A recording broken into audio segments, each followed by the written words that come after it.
সেই কারবালার ময়দান, যে কারবালার ময়দানে হুসাইন রাদিয়াল্লাহু তাআলা আনহুকে কতল করা হয়েছে। সেই কতল করার দৃশ্য কেমন ছিল রে ভাই? এই দিন এমনি আসে নাই। এই দিন কত শত মেহনত মুজাহদার পরে এই দিন আমাদের কাছে এসেছে। 6 মাসের বাচ্চা আলী আসগার পানি না পেয়ে দুনিয়া থেকে বিদায় হয়ে গেল। ফুরাতের নদীতে পানি ছিল রে ভাই, ওই ইয়াজিদ বাহিনীরা পানি পান করতে দেয় নাই।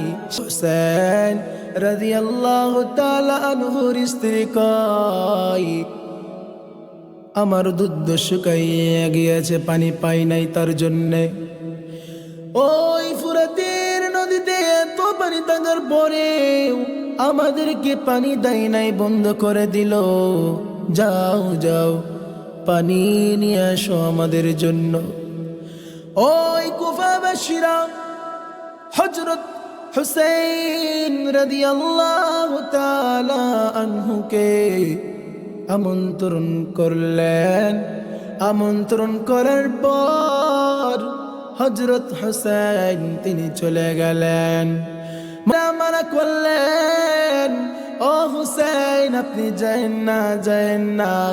হুসাইন বলে, আমি তাদের সঙ্গে কোনো মারপিট যুদ্ধ করতে যাই না, তাদের সঙ্গে আমি কিছু কথা বলার জন্য যাইতেছি। ইয়াজিদ বাহিনীরা তারা পরামর্শ করতেছে হুসাইনকে শহীদ করে দেওয়া হলো রে ভাই। হুসাইনের গর্দন কাটার সময় হুসাইনের গর্দন কাটছে না, হুসাইনের গর্দন কাটা যাচ্ছে না। হুসাইন বলেন, ও কাফের বেঈমান, তোমরা আমার কল্লা কাটাইতে পারবা না। যেই কল্লাতে আমার নানা মুহাম্মদ চুমু দিয়েছে, যেই জায়গাতে আমার নানার চুমু লাগে নাই, সেই জায়গাতে আমারে কতল করো, আমি কতল হইয়া যাব। আমার হুলকুমে মারো, আমি কতল হইয়া যাব। হুলকুমে মারার পর হুসাইন রাদিয়াল্লাহু তাআলা আনহুর কল্লা কেটে ওই তরবারের উপরে হুসাইন রাদিয়াল্লাহু তাআলা আনহুর কল্লাকে ভরে দিয়েছে। আর মুখে থুতু ফেলা হচ্ছে মুসলমান। এত কষ্টের কাহিনী শুনেও মুসলমান আজকে ঢোল তবলা নিয়ে বের হয়েছে রে ভাই। তবলা নিয়ে তবলা বাজাইতেছে আর ঈমান দিল থেকে উড়ে গিয়েছে।